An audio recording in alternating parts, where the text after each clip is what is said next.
Welcome to Hot Flash Chronicles, where midlife is messy, menopause is madness, and we're sweating through it together. We're Angie and Shelly, two caffeine-fueled, slightly inappropriate grandmas who say what everyone's thinking. So grab a drink, crank up the AC, and let's dive in. Angie. Shelly.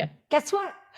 I think it's a time for another Hot Flash Chronicles podcast. How do you always get it right every I know. single time? It's like amazing. a psychic. Or psycho. One of the two. One of the two. Both. Yeah, it's another exciting, riveting episode of Hot Flash Chronicles podcast, brought to you by me and you. Can we talk about how cute you look with glasses on? We can. You look freaking adorable. You do I look Just like smart? looking over it. You are smart, and this Okay. just proves it. Perfect. I also want to see. It's just a beacon of saying, Shelly's smart. Mm. So what are we talking about today, Shell? We are going to talk about something we've mentioned in past podcasts here and there, but we're going to talk about core memories and why they're important and What they are. and how they happen. Yeah. And, you know, we tend to do a lot of anecdotes because that's what makes conversations interesting. And most of those anecdotes come from core memories, Yeah. right? They do. So what does a core memory mean to you? So a core memory is kind of part of our evolution as a human. And what happens is different events occur at different times in your life. And some of them, for whatever reason, will really stick in your brain. Mm-hmm. And they are a memory you access. And it could have happened when you were 3 years old. It could happen yesterday.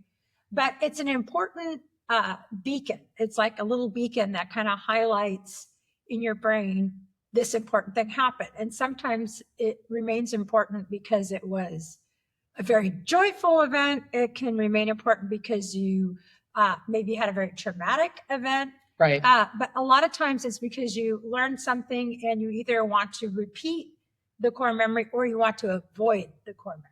So it's kind of a tool. Right. It can be a good or a bad. Yes. Right. It can be a positive or a negative. Mm-hmm. And it's funny because my son, one of his best friends' name is Matthias. And when my son's oldest son was like a toddler, Mm-hmm. Matthias used to always like go up to my grandson and say, this will become a core memory. It was so funny. So I didn't know at that point what a core memory was, Mm-hmm. but we've talked about it a few times in the last few weeks. Like when we did the hot air balloon ride, Yeah. we were like, oh my gosh, what a fun core memory. Mm-hmm. Or like, what did you do last night, Shelly? I went and saw Lady Gaga with my daughter. I know, that's so Yeah. exciting. Yeah. So that's a core memory for both of you. Yeah. And what part of it do you think is going to be the part that really sticks to where in 5 years you're going to be able to like think back to like, oh my gosh, remember at Lady Gaga when blah, blah, blah happened? Probably when we got trapped in the Alaska Way Viaduct Tunnel 2 times in a row. So it That wasn't was- actually Lady Gaga at all. Yeah, that was maybe, that could have been what might stick out. But no, I think just the overall experience, I don't know that there'll be exact moments of the concert, but I think the whole evening will be, this was me and my daughter having a special time because we don't always get those just alone because she has 2 little. So usually it's the whole Right. fam. So her and I doing that, it'll probably just that we laughed a lot and just had a good time together as adults. I love That that. was nice. But I remember when we were just talking about this, my brain was going through some core memories as we were talking about it. Yeah. And a lot of mine occurred when I was very young. And I remember one of them, and my mom told me, because I could remember it happening, but I touched a burner on the stove. It was Mhm. hot and I reached up and touched it. And she says I was only like 2.5 years old at the time. I don't even know how I got my little chubby hand up there, but somehow I did.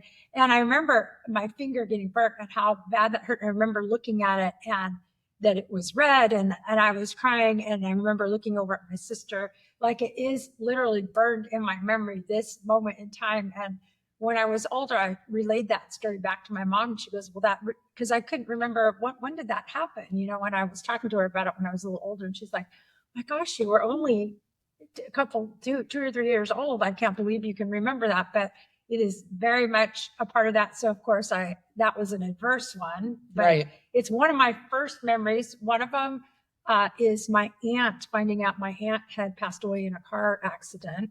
I was 4. I was 4 years old, and I remember sitting on my other aunt's lap, and I was crying and looking around the room. Again, it's like I can see that room and You the can, house. all of the senses are there. Like I can smell, I can see, I can hear what was going on. Yeah, I remember. I can remember what people are wearing. Yeah. From like, It's like it freezes in your mind. It just encapsulates that. So a lot of them from when I was younger were more, I can't say they were joyous events. One of them was I led my cousins. I had 2 cousins that lived across the street from me, my sister and 2 of our girlfriends that lived on the same block. I led them on a trike journey. We were all on our trikes. So we were that old. We didn't have bikes yet. And I decided we wanted to go 3 blocks down instead of the 1 block that we were allowed to go. So we were all out there on our trikes. I'm leading the pack. And of course, we got stopped. And we all got spanked right away. Big trouble. Yeah. And I was not popular because I had led the trike. And we all had to line up in the garage and get a spanking. Oh, so my goodness. Isn't that don't funny? take the trikers out for. So a couple of things I've heard along the way, and I can't like cite my source, but something to the effect of every time you remember something, you're remembering the last memory of it. So we have like a telephone game playing in our head where we might be completely misremembering something because we've remembered it so many times. Yep, that we add on. Yeah, and that's interesting because we're not remembering the actual memory, we're remembering the last time we remember it. So it can evolve over time. Yeah. My mom the other day, we were at lunch with the family and she said something to the effect of, Angie, I don't know if you remember the job I had when you were a baby, and I said, do I remember? How old was I? She goes, oh, I don't know, maybe a year old. And I was like, do I remember that you worked at this place when I was a baby? I do not. I do not, in fact, remember that. She goes, well, I remember it. And I said, well, you weren't a baby. Yeah. So of course you can remember it. It was funny. I think you bring up an interesting point about how the memory kind of, there's degradation. It kind of degrades a little bit. And then we kind of try to fix it. Your brain will try to fix it and remember and fill in the gaps. And that is interesting to me because you will believe the thing your mind is telling you as the core memory, even if trust your own. That's sometimes what trauma is. And when people get into like where they have post-traumatic stress or where they have, they're getting counseling for some kind of trauma or stress, and you'll go in and you'll find out that you've misremembered something. And then sometimes the real version will come back in, not the one that you have fabricated. And that's why sometimes people, when they unearth this in counseling, they're like, oh my God, and if you would have put them under a lie detector test and they would have told the fabricated memory, they 100% believe it's real. Your mind is a very powerful and have you ever done tool. Have you ever had an instance where your mind made you forget something to save you? Oh, absolutely. Yes. So I had this is going to be maybe trigger warning, but I had a sexual assault situation when I was in early in high school. And my brain literally same night went over to my aunt and uncle's house, hung out with everybody, did not realize what had happened. Like 4 years later, I'm in college and I'm in a social deviance psychology class. And they made us like put ourselves into the mind of someone who had been raped. And I was like, it brought me right back and I remembered every second of it. But I had protected myself by literally just forgetting it, wiping it out, not remembering what had happened. Like I knew that, and this was somebody who was a quote unquote friend, right? I knew that I had slept with him, but I didn't remember the knife. I didn't remember any of that kind of stuff. So sorry if that's triggering anybody, but it's wild to me that I went a few years without having any recollection of what had actually happened until I had that recollection. It's like our minds can protect us.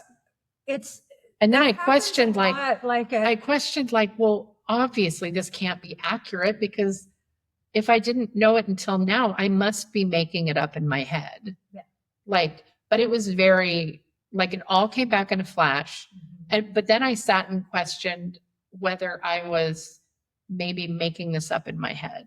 Isn't that wild? Well, like at crime scenes and like when there's a big crime or something, a a lot of times there's witnesses or people who are victims in the thing, and they will have no recollection. Yeah, and it's obvious they've been wounded or something's happened, and your brain, there's only a certain amount of that kind of grief, trauma, fear that your brain can process and handle. And sometimes it is just too much, and it's easier for your brain to go, nope, not going to do this. Right. Not going to. And I remember recollection. I remember in high school, there were a couple girls that wanted to date this guy. Mm-hmm. And I was like, basically, I've got a bad feeling about this. Like, I would not recommend going out on a date. Mm-hmm. And they're like, why? And I'm like, I don't know. My gut's telling me something's up. Isn't that fucked up? Yeah. Like, I was literally telling people, oh, I don't know if I'd go on a date with him, but I didn't know why I was saying it. Yeah.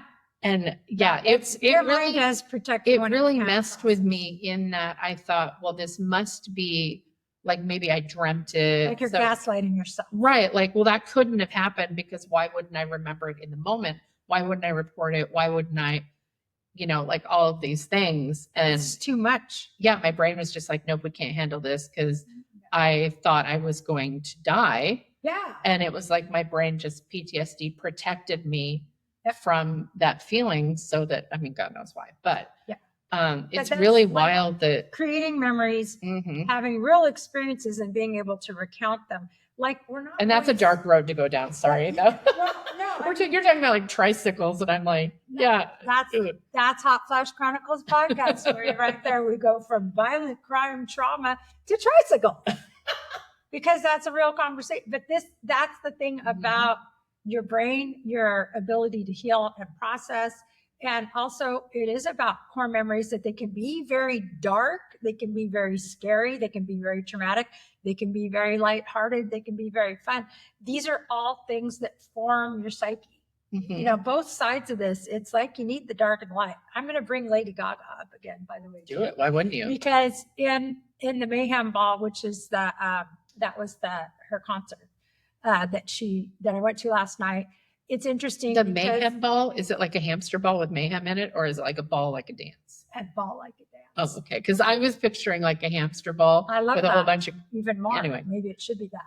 But she kind of has she plays different. It's like a rock opera, and if you listen to her album or if you've been to the concert, but there's different characters, and there is kind of a dark. She plays both characters, but there's kind of a dark side and there's a light side, and they're in a battle because both of these things are needed to balance and create one person. Mm-hmm. You don't get to be a fully realized human without this variety of experiences. Right. And these two sides battle because they kind of it feels like they want control. And I think as humans, especially if you're a woman in menopause, I'm going to bring that up. And you are. I am. Like, just like when you were a teenager and your senses and your emotions were heightened, when you were in menopause, that once again happens where you go through that heightening of emotions. And that's why when we get older and we think, well, we're mature now, we're adults. But there are times in my menopause where I felt very immature because I was prone towards having little hissy fits. I was prone towards crying uncontrollably and things that realizing you're being unreasonable. Yeah. Realizing you're being unreasonable, right. Like things that felt that way when you were in puberty, when you were a teenage girl. And therefore I associate that with feeling like I've gone immature or something because I don't have control of those feelings. And that is something that women, if you're going to live to be, if you're going to go through menopause, if you're going to live to be in your 60s and 70s, you're going to go through this rough patch. And I know sometimes my ability to access my core memories has been more difficult during menopause. Like it's been very hard to find some of those core memories that I wanted to find comfort in, Right. And I just couldn't fucking remember them. It's right. like, I have menopause brain and I can't. See, I feel like the brain fog is like, it's the opposite for me. Like there's a total lack of memory. Yeah. Like, I don't remember anything. Yeah. It's so wild to me. So, I have core memories as well. And I think my earliest, because you were talking about like when you were a toddler, I remember my sister being an infant and helping my mom give her a bath. I remember I had and I can picture him clear as day. I had an imaginary friend named Paul. He was a gorilla. And Paul and I would have tea time together every day. And I couldn't have been older than 3. Yeah. I couldn't have been. And Paul and I one day got in a fight. We Oof. got in a big argument. Oh, boy. And I wasn't speaking to him. And then that night I was in my little crib thing. And my dad came in to check on me because I was almost asleep and he was backlit. So I thought he was Paul and I was yelling at him. And my dad's like, oh my God, something's wrong. And he picks me up and I was fighting him. Like, because I thought he was this gorilla that I had an argument with. And it took them a while. Like, my dad had to go into the light. I hope somebody just tunes in right on this part where you're fighting with a gorilla and they have no context. Fighting with a gorilla. So, and that was the end of Paul. Like, I never saw him again after that argument. But I can picture him.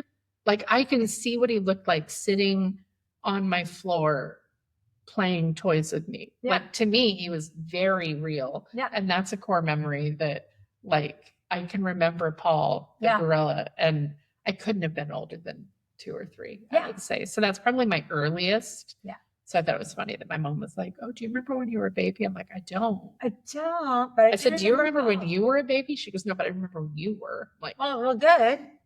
Well, thanks, Mom. it was funny. for It was having funny core how she memories did for it. me. It was totally funny. I remember one of mine. It's so funny. So many of them from when I'm little feel like less like things. Mm. They're more like that. They're not always necessarily really funny or jolly or whatever, but they're Mhm. more like one of them was, I remember my mom, it was summertime. I was probably kindergarten. I was like 4 or 5 and we would run in and outside from the backyard. We'd go in and out of the house and she got tired of us running in and out. So she locked the back door and wouldn't let us come in. And I remember being locked out on the steps and she just had enough. You know, we had been tracking dirt through and doing whatever. She was like, But enough of this. she wouldn't let us in and I had to go to the bathroom. So that I remember this core memory of me beating on the door going, I have to pee. And she couldn't hear me because she was on the other end of the house. And I thought, That's funny. I wonder why that landed as a core memory. because somebody in a trust position, Mm. someone who's supposed to take care of you and trust you, wouldn't let you Interesting. in to an important. I needed to go to the bathroom and I didn't have access. Interesting. So it's I'm sure I felt betrayed. Like, why is my mom not letting me do this thing that I Right. really need to do? So yeah, but it's just like things like that, you know. And then I remember the neighbors across the street when, again, I was probably 2 or 3. The neighbors across the street, one of the bushes in their yard caught fire. Oh goodness. And I think this is before Missy was born, so I must have been 2, because I remember which house we were in. And I know that she was like 6 months old when we moved into the apartment, which would have made me 4. So this was still like I was younger than 4. Mhm. And I remember my parents panicking, trying to get me into the house, but they were trying to, like, I'm not sure if it was both parents. I know my mom was there trying to put out this bush that was on fire, like, oh my God, their house is going to burn down. Yeah. And, like, that was like a lot of mine were safety. Yeah. Really. Well, they are, because you learn that. I mean, obviously, you're like, oh, fire is bad. Oh, being Mhm. locked out when you have to pee is bad. You know, there's these things. But I think that the core memories, like happy core memories, tend to be for me around life events. Like, of course, I absolutely remember my daughter being born. Mhm. Like that, you know, just I remember feeling really anxious because there had been a little bit of stress during the, you know, sometimes when you're Sure. going through labor and delivery, her heart rate had accelerated a little bit or something. And so I remember just being that feeling of relief when I felt her, you know, being born. And they said, here's her head. You can touch her head. And I remember putting my hand down and actually being able to feel her Oh, head. so cool. So that's a core memory because I love it that. was, you know, That's a great giving one. birth. Yeah. So that was like a really big deal. And so a lot of them, since I've been older, have been, I think, more focused on the happy ones. Right. Those are the ones I can choose to recall. But core memories are also created when bad things happen. Right. Like My accident, I remember every millisecond of it. right. But I also remember, like, when Jeff proposed in Paris. Like I remember every millisecond of that, like Yeah. the good memories as well. Or like when my grandkids were born. Yeah. And I obviously my son being born, and it's interesting how we catalog these things, and you can take yourself right back into that moment, Yeah. whether it's good or bad. And I think that what I'm really trying to focus on as of late is creating really positive ones, because I do have a lot of very traumatic memories of things, of bad things that have happened. Mhm. And I think maybe on a subconscious level, I'm trying to like not Balance. overwrite, but yeah, balance. Exactly. Like let's do some things like the hot air balloon. Like I will never forget trying to get into that fucking hot air balloon.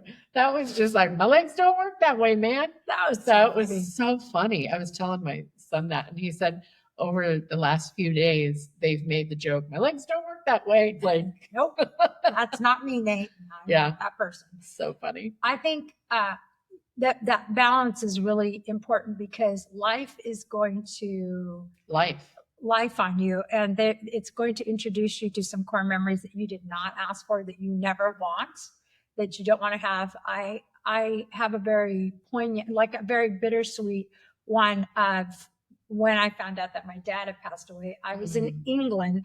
I was trying to get home early because we knew my dad was Right. taking a turn for the worse. It was at Christmas. It was in the holiday season. There were big storms over in England. Getting to the airport. Right. So I had been able to arrange the quickest flight out, was like 2 days away. That was as soon as I could get there. Mm. And I was in a place on Exeter shopping 2 days before I left. I was picking up some stuff to bring home, and I was in this big department store. And I remember I was walking out into the daylight. I was coming down the escalator, and my brother shows up on my phone, calling me, not texting, calling. And I Yeah, knew, that's kind of a marker. I knew before I answered. So I stepped outside, and I remember everything about that street. I remember looking down at the row of things. I remember people crossing. Now that's all kind of a blur, but I remember answering the phone and getting that news. It's just like crystallized in that thing. As soon as I saw my brother's name, I'm like, my dad's gone. My dad's gone. I knew he was gone. So it's like life is going to life you and give you moments like that, which are unavoidable. You're going to have hills and valleys as a human. Is losing people. For sure. And sometimes we know it's going to happen. Sometimes we don't. So I think those are the shocking core memories, when it's unexpected and you're not expecting the news. Like my aunt who passed away in the car wreck, she was like 21 years old. That was unexpected. Nobody thought that was going to happen. So there's tragedies, there's things that create core memories. Those usually aren't planned. Right. Those are usually the ones that come up out of, just circumstance. So I think we try to balance by saying, we're going to create these happy, we're going to purposely create happy core memories, but it's hard to do that too. Right. And it's funny because like when I look at my grandkids, because the oldest one is 6 and the youngest is just a few months old. And if I think of, my earliest memories are 2, maybe 3, and they're just a couple little flickers of memory. And I know I have thought, like, I remember when my son was young, it's like, well, he's not even going to remember that I'm doing this really cool thing. But it's building the character of who they are. So if I look at my 3-year-old grandson and I think, well, why would I do this activity if he's not even going to remember it as an adult? It's going to form who he is. Like on some level, his mind, like I have mantras for my 2 grandsons that I see all the time. And the oldest, the 6-year-old is, I love you and I'm proud of you and I believe in you and you're my very best friend. And the 3-year-old is, I love you and I celebrate you and I trust you and you're the love of my life. And I have said that to them since the day they were born, every single day that I see them, literally every day. So like when the 6-year-old was 2 days old, I was saying that. So, and now he's turned it to where he says it to me. But, the 3-year-old, he's talking, but he's not fully understanding what celebrate means or trust. But there's somewhere in that, it's going to be deep, deep planted into their subconscious minds. Well, like That someone celebrates them, someone trusts them, someone loves your them. your ability to recall memories and to recall core memories changes as you age. Like when you're 10 years old, you can recall, it's constantly moving target. Sure. We have access to different parts of our Right. I can brains. remember a lot from like 5 and up. Like And different people access different, like utilize different parts of their brain. Like I have a very good shorter term memory or now memory, like recalling things and memorizing things on the spot. My longer term recall is not as good, and it never has been, which is why I've always been a person who can live in the I'm the now opposite. and move forward. Some people recall. Yeah. I have friends from high school who will talk to me and they will recall a very specific thing we did in 11th grade. They'll remember things that I actually said. Well, for them, They'll it was a remember core if they memory, did. and for you, Yeah. it wasn't. And for me, it wasn't. And and that's the thing is like different people have power to access different things in different parts. So some people have very strong older core memories, and some people don't have any older core memories, and they have to keep doing what you're saying, where you kind of keep rebuilding it, repairing it, reimagining it, and then you learn a lesson, and it just becomes part of who you are. Like as you're talking about what you're doing with your grandsons, where you're kind of helping form a core memory by constantly reinforcing the messaging. It's the messaging. And just to be clear, the reason I don't have mantras for the other kids is I don't see them very often. So one of them I haven't even met. So it's like, it's not because of any other reason aside from the fact that I have seen the 3 and 6-year-old multiple times a week for their whole lives. Yeah. So that's the only reason I don't have mantras for the other ones, in case you're wondering. Yeah. And it's like, that should be a whole, there's got to be a complete different podcast about grandparenting. And because I have a lot of friends who do not live near their grandkids, and how they make that work, how they do it as long distance grandparents, which is something I'm going to have to learn. Something I'm going to have to learn because I've been with mine their whole lives, and I'm going to be moving away. And I have lots of core memories with my 9-year-old granddaughter, not as many with my 3-year-old grandson. So it's like that would be something I'm interested in learning how to navigate, because some people have never seen their grandchildren or have only seen them once or twice. And, they still have relationships. You have to do it long distance, but it can be done. But it's a different kind of bonding. It is for sure. Different core memories. We were in Chelan a couple of weeks ago with my daughter Anna and her 2 boys, and Ezra is 2 and Isaiah is 4. And Ezra is all about grandpa. He is all about grandpa. He does this cute little hand flapping thing because he wants to be held. And he's talking now. So hearing all 4 of the grandsons run up, Oma, Oma, Oma, was like, my heart just was like, I want this to be a core memory. Yeah. And sometimes I'll say that, like, I'm logging this as a core memory. It's like that, taking the picture. And Isaiah was obsessed with Oma. All he wanted was Oma. And I love that because I don't get to see him very often because they live in Vegas. Yeah. So, but he gets so lit up. And they lived here first, so you had some time with them before they moved away. Isaiah was born in Vegas, then they lived here for a couple of years. Then and Ezra was born here. Then they moved back out to Vegas for Brandon's work. But so Isaiah was born, they were in Vegas. So I didn't have a lot of that same bonding when he was little. Yeah, I went out when he was 10 days old and stayed for a couple of weeks with Anna to help her out because Brandon was working a lot. But it's so interesting how, like, Ezra will hardly let me hold him because he's all about grandpa, and Isaiah is just obsessed with Oma. So it's really fun to see them, like, their little personalities evolve and that kind of a thing. I love it. Well, that's the thing is, like, when you're a grandparent, like in my grandchildren's lives, their other grandma passed away before Cam was born, and Avery was 4 when she passed. And their grandpa, from my son-in-law, he's not super involved. He comes for their birthdays and like big events, but they'd see him maybe once or twice a year or something. But it's really me and Phil are the grandparent figures. That's it. we're really it. And it's honestly really me. I'm the one Right. that even sees him more than Phil. Phil spent a lot of time with Avery when she was little. He hasn't spent as much time with Cam, Hmm. but it's me. Like the role falls to me to be All of for it. grandparents, and Right. so it's like I've really tried to make special times, Mhm. because I know grandparents are an important part of your life if you're lucky enough to have them in your life.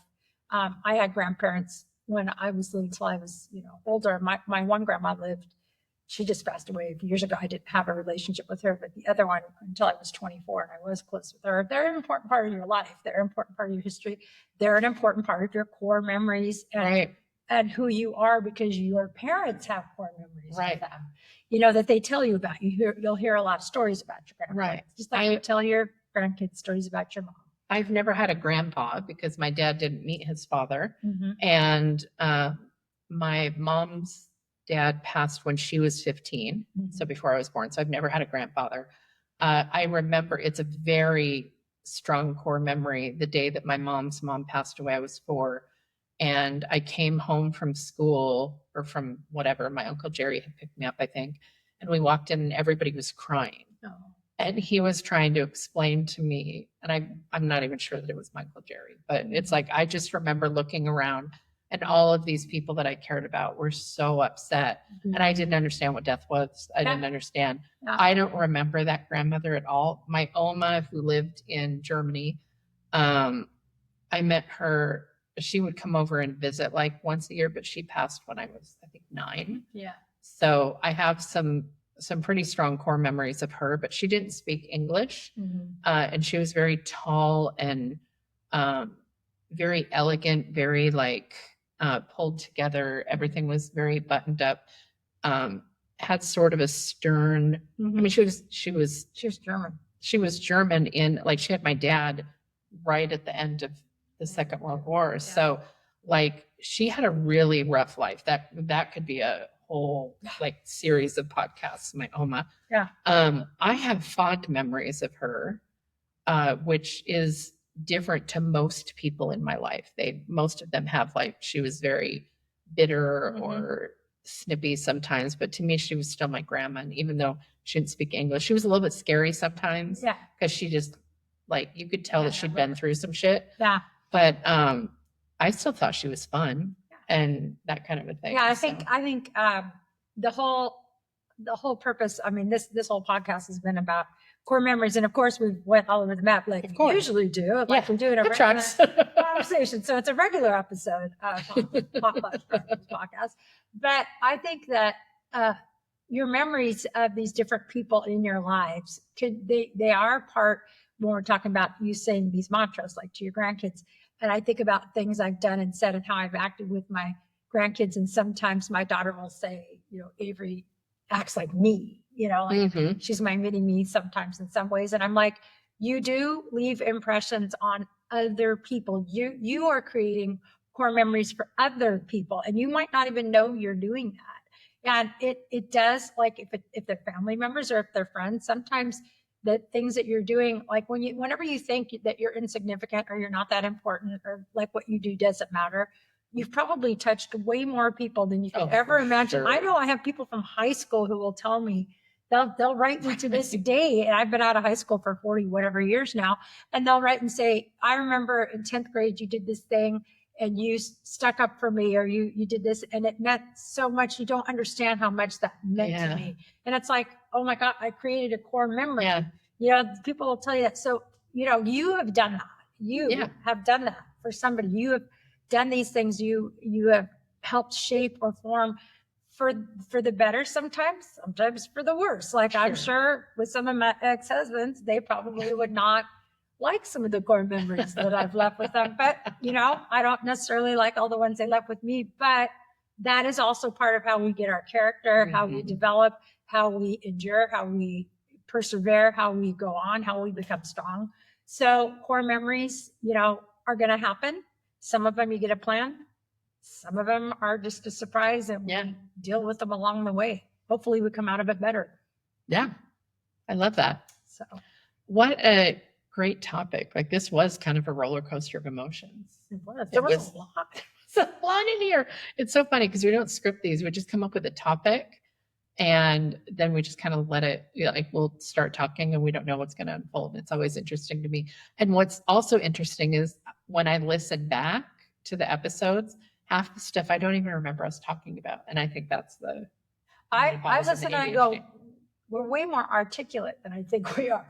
Because I think we're kind of goofballs, but then I'm like, oh my God, Angie's so articulate there. I just got a video from Sue Bryce from when I went to her studio last month or the month before, where she was interviewing me and she sent me some clips of what I had said in response to things. I was like, holy shit, that sounded really smart. I was like, well, that's one person. I was like, that was like really wise, in fact. And I kind of think I'm smart. What the heck? Yeah, I was listening like, I'm eloquent. I don't hate this. I'll have to play them for you.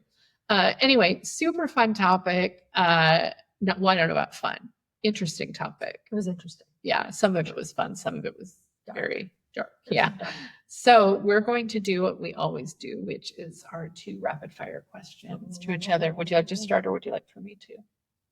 I'll start. Okay. Hit it. Angie, if you could be a color, what color would describe you?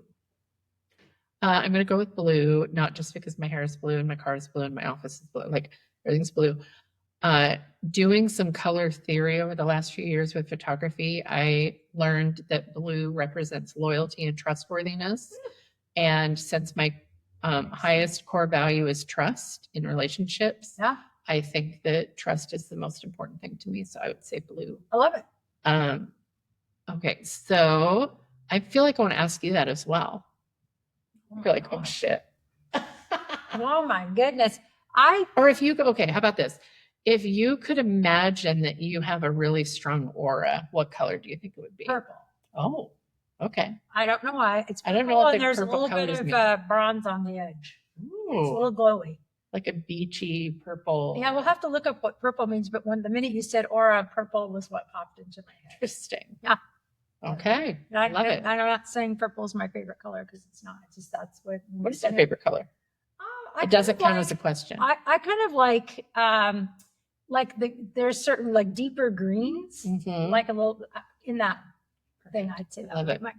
Okay, now of course we get to go with the food one. Okay, Angie, you're having an ice cream sundae. What are the 3 toppings you're putting on it? You only get 3. Hot fudge, peanuts, and toffee chips. Right? Like the little Heath chips. Those are unexpected.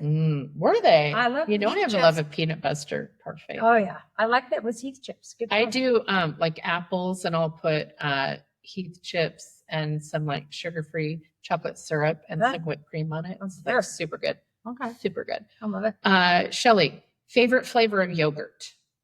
Marionberry from Tillamook. I don't know if I've even had Tillamook Marionberry yogurt. Try it.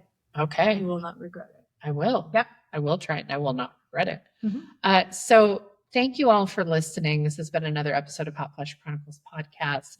It means the world that you've chosen to listen to us. If you have time, we would love a like, a share, a comment, to follow, a 5-star review. Those are the best. Be the bee's knees. So and you could do that wherever you're listening. Thank you for doing so. And if you have ideas for different episode topics that you'd like for us to discuss, feel free to submit those however you see fit. And with that, we bid you adieu, and we will see you next time. Ciao. Bye. That's a wrap on this episode. If you laughed, related, or just need more, hit subscribe. Check out the show notes to find us on socials and YouTube, and join our Patreon for exclusive extras. And remember, we're still hot, just in flashes.